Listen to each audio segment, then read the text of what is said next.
दोस्तों, इस वक्त सूरत हाल दरअसल है क्या? ट्रंप के दावे क्या हैं? ईरान का असल मौकफ क्या है? इस बीच बहुत सारी ऐसी खबरें हैं जो सोशल मीडिया पर गश्त कर रही हैं, लेकिन ईरान उसका खंडन कर रहा है, ईरान उसकी तरदीद कर रहा है। आपका दोस्त मैं हूं विशाल आजम और आप देख रहे हैं सोशल मीडिया का इस वक्त platform, social media platform news 18 का। मैं आपको बता दूं कि यह आपके लिए काफ़ी अहम है कि आपको मैं जो सही सूरत हाल उसे वाकिफ कराऊं।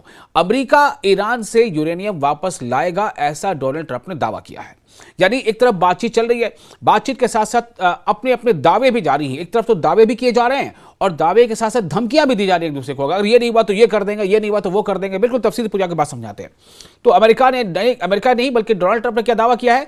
डोनाल्ड ट्रंप ने दावा किया है कि अमेरिका ईरान से यूरेनियम वापस लाएगा। दूसरी बात, जंग रुकवाने के लिए पाकिस्तान के सिफारतकारी यानी डिप्लोमेसी ये जारी है। ये एक काफी अहम कोशिश है पाकिस्तान तरफ से। तीसरी, ईरान डील बहुत करीब है, यह भी डोनाल्ड ट्रंप ने दावा किया है। क्या दावा किया है? कि ईरान के साथ डील बहुत करीब है, यानी very soon we are going to have a deal. Next, इसके आगे आपको बताते हैं और क्या अहम खबर है। ईरानी फजाई हदूद जुज़वी तौर पर खुल गई है। यानी जो एयर स्पेस होता है जिस पर पाबंदी आयद होती है कि अगर आप हमारे ईरानी फजाई हदूद में दाखिल होंगे या कोई पैसेंजर जो एयरक्राफ्ट वो आएगा तो हमसे मार गिरा सकते हैं, लेकिन अब वो जुज़वी तौर पर खोली गई है। इसका मतलब ये है कि ईरान के अंदर अब कुछ फ्लाइट्स जो है वहाँ जा सकती हैं, लैंड कर सकती हैं, जो कमर्शियल फ्लाइट्स होती हैं, जैसे दिल्ली से परवाज़ जाती है या इस्लामाबाद से जाती है या कहीं और से आती है या दुबई से जाती है। तो ये ईरान डील बहुत करीब है, डोनाल्ड ट्रंप दावा कर रहे हैं। साथ ही साथ दूसरी बात यह है कि ईरान ने यह कहा है कि फिजाई हदूद जुज़वी तौर पर यानी पार्शियली थोड़े से हिस्से में खुल गई है। ऑस्ट्रेलिया की जानिब से आबनाए हुर्मुज के खुलने का खैर मकदम किया गया है। ऑस्ट्रेलिया ने इसको वेलकम कहा है, वेलकम किया है कि जो स्टेट ऑफ हुर्मुज ईरान ने खोलने का दावा किया है। जो अब्बास अराक़ची हैं उन्होंने इस बारे, अब्बास अराक़ची कौन है? इसराइल की माफी जगह ईरान के वजीर खारजा, उन्होंने ये कहा है कि हमने स्टेट ऑफ हुर्मुज को कुछ शर्तों के साथ खोल दिया है, लेकिन ये उन्हीं रास्तों से होकर जहाज गुजर सकेंगे जो हमने तय किया है। दूसरा कि कोई मिलिट्री जहाज यहां से नहीं गुजर सकेगा, किसी भी देश का हो। ठीक है, अब आके बताते हैं कि लेबनान एक अहम मोड़ इस पूरे प्रोसेस का हो गया है, इसलिए कि ईरान का यह कहना था कि हमने स्टेट ऑफ हॉर्मुज इसलिए खोला है क्योंकि इसराइल ने लेबनान पर बमबारी बंद कर दी है। यह ईरान का शुरू से मौक़िफ़ था कि इसराइल के हमले लेबनान पर बंद होने चाहिए। अब आपको बताते हैं कि डोनाल्ड ट्रंप का दावा क्या है, इस दावे की सच्चाई ईरान किस तरह से खोल रहा है, तो आपको बातें बताएंगे। पहले आप सुनिए कि डोनाल्ड ट्रंप का दावा क्या है। अमेरिकी सदर डोनाल्ड ट्रंप ने यह कहा कि किसी भी अमन मुआहिदे के तहत अमेरिका और ईरान मुश्तरका तौर पर यानी जॉइंटली तेहरान की एटमी तंसीबात से यूरेनियम निकालेंगे, जिसके बाद ये मवाद यानी ये जो न्यूक्लियर अफजूदगी होती है, जो सैचुरेशन होता है, ये मवाद अमरीकी सरजमीन पर मुंतकिल किया जाएगा। कहां ले आया जाएगा? अमरीकी सरजमीन पर ले आया जाएगा।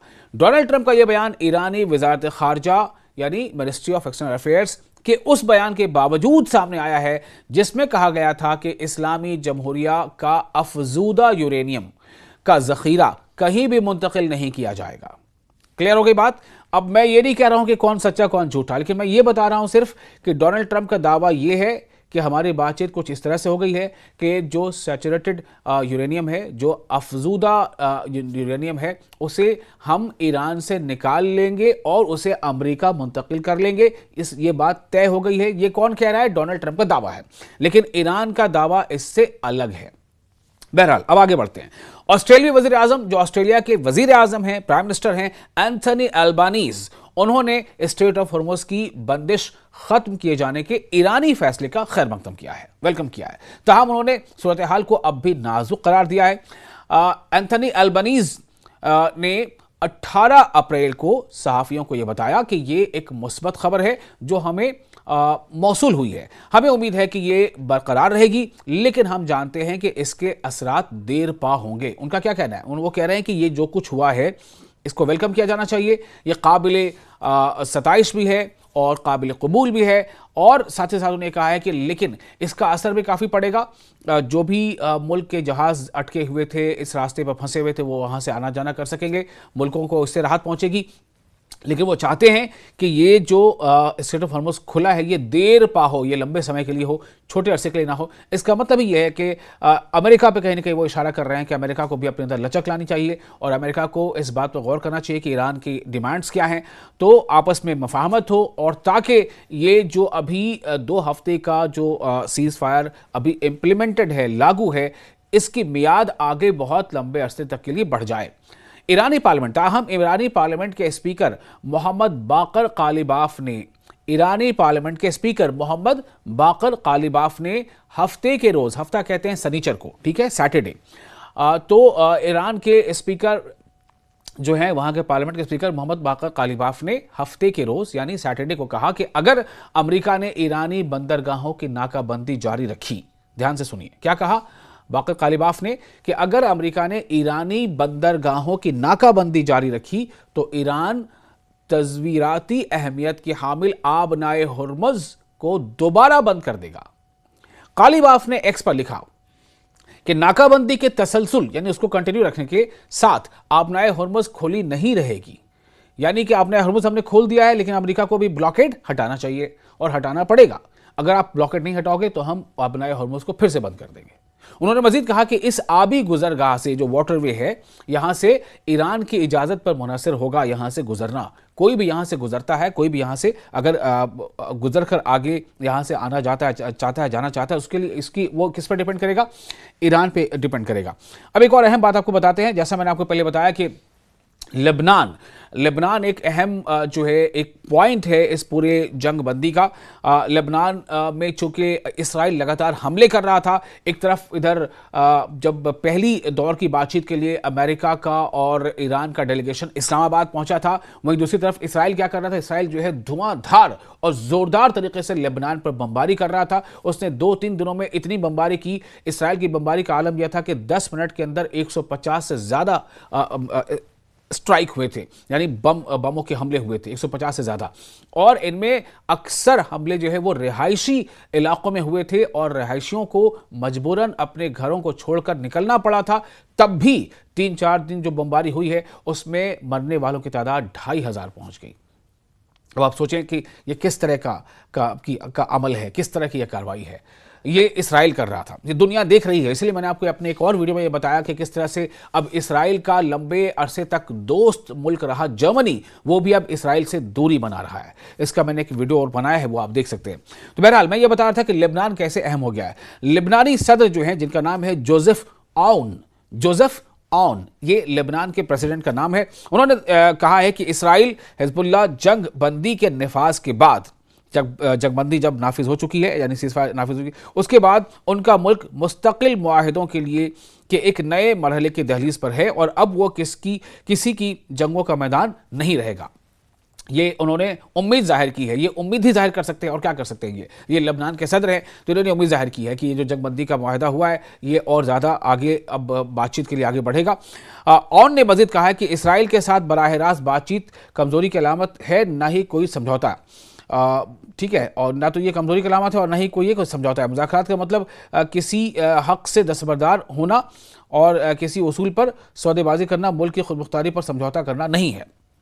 ये उन्होंने इस बात को बताया। इस बीच ये बता दें कि लेबनानी सरकारी मीडिया के मुताबिक इसराइल हिजबुल्लाह जंग में इसराइल लेबनान पर हमले करता है। लेबनान की सरकार या तो उसका जवाब उस तरह से देने के काबिल नहीं है, या वो उस तरह से देना नहीं चाहती, या उसकी उतनी सलाहियत नहीं है। तो लेबनान में एक रेजिस्टेंस फोर्स है जिसका नाम है हिजबुल्लाह, और ऐसा कहा जाता है कि हिजबुल्लाह को ईरान सपोर्ट करता है। ये ईरान मानता भी इस बात को। तो हिजबुल्लाह जो है वो जब इसराइल लेबनान पर हमले करता है, और हिजबुल्लाह जो भी उसकी ताकत है उससे वो उसका जवाब देता है, या इसराइली हमले के सामने एक दीवार बनकर खड़े होने की कोशिश करता है।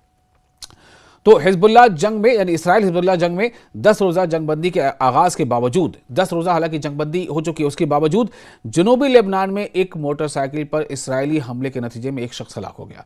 ये इसराइल की अपनी, आप क्या कह सकते हैं, आप इसको जो समझे, सीज़ फायर होता है, उसके बावजूद इसराइल जो है जंगबंदी के बावजूद वहाँ पर हमले करता है। इसराइल की मंशा ही कुछ और है।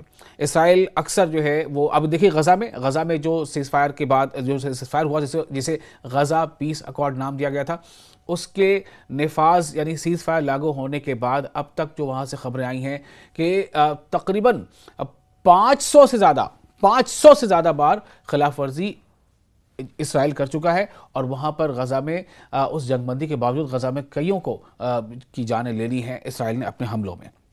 तो ये तमाम इस वक्त तमाम बड़ी खबरें हैं जो फिलहाल यहाँ पर आई हैं। और जैसा मैंने आपको बताया कि ईरानी फिजाई हदूद जुज़वी तौर पर खुल गई है, ये भी एक अहम इसका पड़ाव है। तो वो खबर आपको ये बता रहे हैं वो ये है कि ईरान ने ये ऐलान किया है, सैटरडे को ऐलान किया था कि अपनी फिजाई हदूद का एक हिस्सा अपने पूरे एयर स्पेस का वो इंटरनेशनल फ्लाइट्स के लिए दोबारा खोल दिया है। ये ऐलान किया था, ये भी काफ़ी बड़ी बात है जो उसके मशरक़ी इलाके से गुजरती हैं।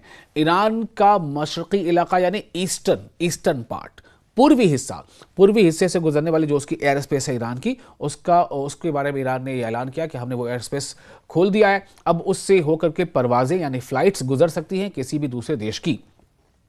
ईरानी सिविल एविएशन अथॉरिटी ने बताया कि मुल्क के मशरक़ी हिस्से की फ़ज़ाई गुज़रगाहें ट्रांजिट परवाज़ों के लिए खुली हैं, किसी मिलिट्री प्रवास के लिए नहीं। और मज़ीद कहा गया कि कुछ एयरपोर्ट्स भी 7 बजे दोबारा फ़ाल कर दिए गए हैं। सुबह 7 बजे से ही कई एयरपोर्ट्स भी फ़ाल कर दिए गए, यानी उस एयरपोर्ट पर वहाँ से टेक ऑफ हो सकता है, वहाँ पे लैंडिंग भी हो सकती है।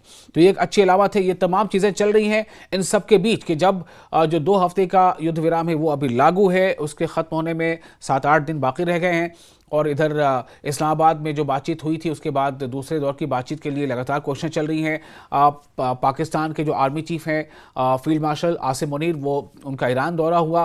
खबर ये थी कि ईरान में उन्होंने अरागची से मुलाकात की, उन्होंने बाकर कालिबाफ से मुलाकात की और उसके बाद उनको वहाँ से सीधे अमेरिका जाना था, जो कि ईरान का क्या रिस्पांस उनको ब्रीफिंग करनी थी।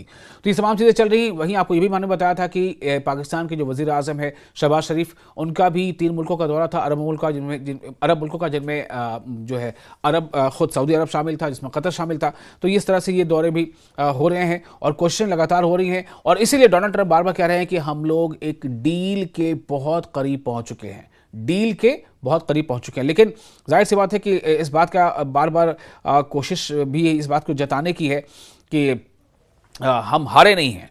तो इसलिए डोनाल्ड ट्रंप के अपने दावे हैं। डोनाल्ड ट्रंप कह रहे हैं कि ये तय हो गया है या इस पर ईरान जो है वो राज़ी हो गया है कि जो सैचुरेटेड यूरेनियम है, जो अफजूदा यूरेनियम है, उसे ईरान से निकाल लिया जाएगा और उसे अमेरिका मुंतकिल किया जाएगा। लेकिन ईरान इसकी नफ़ी कर रहा है, ईरान इसका खंडन कर रहा है, तरदीद कर रहा है। ईरान का कहना है ऐसी कोई बात नहीं है। ईरान ने यह भी कहा है कि डील जो होती है 2 देशों के बीच, ऐसे 2 देशों के बीच जो लड़ रहे हैं और एक दूसरे पर जोरदार हमले कर रहे हैं, तो इन दोनों में जब डील होती है तो इसमें सोशल मीडिया से बातें नहीं बनती, सोशल मीडिया पे कुछ कह देने या लिख देने से। अब इसका समझिए आपके ईरान क्या कहना चाहता है। तो ये सूरत हाल है जो मौजूदा है। सबसे अच्छी बात यह है कि स्ट्रेट ऑफ हॉर्मुज़ अभी खुला है और उसमें सिर्फ एक शर्त यह है कि ईरान का कहना है कि हमने जो रूट तय किया उसी रूट से होकर के जहाज़ों को गुजरना पड़ेगा। यहाँ से कोई मिलिट्री जहाज़ नहीं गुजर सकता, बाकी जहाज़ों को गुजरने की इजाज़त है और उस गुजरने के लिए भी इजाज़त लेना है। जब आप वहाँ से गुजर रहे होंगे तो इजाज़त लेना है वहाँ की IRGC से, फिर वहाँ से गुजरना है। ये एक बात है। दूसरी तरफ डोनाल्ड ट्रंप कह रहे हैं कि डील बहुत करीब हम पहुँच चुके हैं डील के। थर्ड पॉइंट ये है कि ऑस्ट्रेलिया ने इसका वेलकम किया है, कई देशों ने भी इसका वेलकम किया है। फोर्थ पॉइंट ये है कि पाकिस्तान अपनी डिप्लोमेसी में लगातार जो कोशिशें कर रहा है कि ईरान और अमेरिका के बीच जो डील होनी है वो डील बहरहाल फाइनल स्टेज तक पहुंचे और दुनिया एक बार फिर से जो है अमन और राहत की सांस ले सके।